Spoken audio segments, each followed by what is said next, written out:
Τι σας έρχεται στο μυαλό όταν βλέπετε ένας μήνος πουλιών να πετούν ψηλά στον ουρανό? Συμπτωματικά, πριν 2-3 μερούλες είχα δει στο Sky ένα ντοκιμαντέρ με τα απογνητικά πτηνά. Κάτι πουλιά μεγάλα, η Ερωδιή ήταν ή κάτι σε στήλη γλαρόνια, γλάρους, κάτι τέτοια, τα οποία φεύγουν από την Αρκτική και ταξιδεύουν απίστευτα χιλιόμετρα να πάνε στην άλλη άκρη της γης, στον Καναδά, για να γεννήσουν. Κάνουν μια στάση, ταξιδεύουν χιλιάδες ώρες, πετούν δηλαδή, πτήσεις, ώρες πτήσεις απίστευτες. Έτσι, ομαδικότητα, ύψος, όλα. Μπορείτε να ζωγραφίσετε ένας μήνος πουλιών? Συνήθως δεν ζωγραφίζω, η ζωγραφική μου δεν είναι πουλιά, όταν δεν έχω επιχειρήσει να κάνω σμήνος, αλλά πάντα επειδή κάνω πολλές φορές κάποια τοπία με θάλασσες που κολλάω πράγματα, συνήθως βάζω ένα γλάρο, 2 να πετάνε. Αυτό μπορώ να σας το δείξω να το κάνω ή ένα ανοιχτό παράθυρο. Θέλετε να το επιχειρήσουμε τώρα να το κάνω? Για να γίνει βέβαια αυτό έτσι, θέλει κάποια ώρα, δεν είναι να τελειώσει ένας πίνακας σε μισό λεπτάκι, απλά ήθελα να σας δείξω λίγο αυτό που σας λέω και όταν ζωγραφίζω.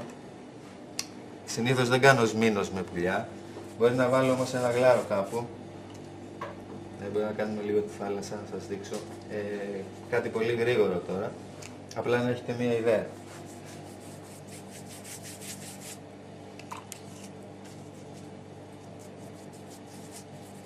Μπορεί να κάνω και ένα νησάκι, ξέρω εγώ, λίγο στη γωνία, ένα βραχάκι.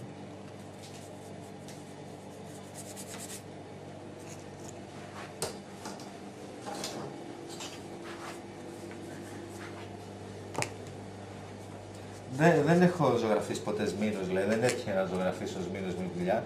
Απλά λίγο να σας δείξω πώς θα το έφτιαγνα.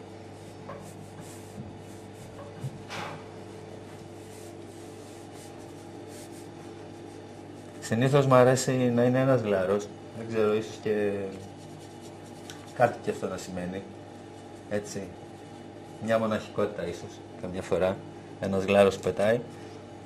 Μια όμως που μου ζητήσετε θα βάλω κι άλλο ένα γλαράκι, από την άλλη πλευρά, να είναι παρεούλα, ή περιστέρι, δεν ξέρω, ανάλογα. Και καμιά φορά βάζω και αυτά που είναι λίγο έτσι μικρά, λίγο παιδικά.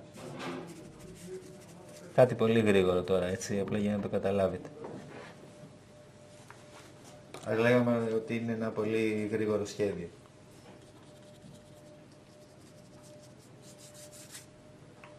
Είναι πάρα πολύ ωραίο. Μπορούμε να βάλουμε και μία λίγο σαν παραλία. Καμιά φορά στο βάθος υπάρχει και ένα μικρό καραβάκι που μας προδηλώνει κάτι άλλο, μια κίνηση, λίγο έτσι. Αυτά εδώ τώρα που κάνετε, συνήθως σε κάτι πίνακες που φτιάχνω, κολλάω αληθινές πετρούλες, πέτρες από τη θάλασσα που βρίσκω, σε κάποια σημεία, τώρα δεν το έχουμε για να σας το δείξω, και σε κάποια άλλα προσπαθώ να μιμηθώ τις πέτρες, κάνω μια εικονική πραγματικότητα που δεν καταλαβαίνεις ποια είναι η πέτρα, η ζωγραφισμένη ή η κολλημένη. Αυτό.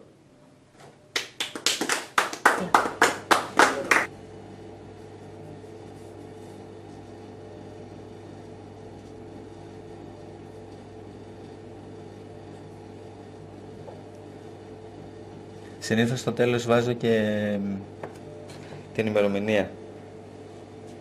Ένα 13-14, πολλές φορές βέβαια επειδή περνάνε τα χρόνια γρήγορα μπερδεύομαι και βάζω 13 αλλά έχουμε 14. Έχετε υπόψη σας κάποιο ζωγράφο ο οποίος ασχολήθηκε με την αποκάλυψη πουλιών στα έργα του?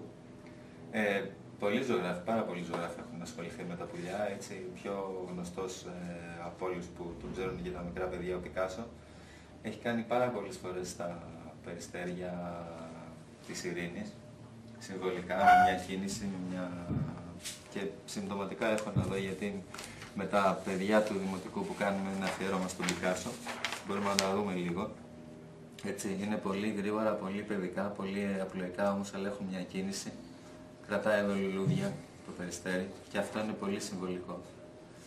Το έχει κάνει για μια φύσα αντιπολεμική. Έχει γίνει καταξοχή έργο, έτσι, και συμβολίζει την ειρήνη το περιστέρι.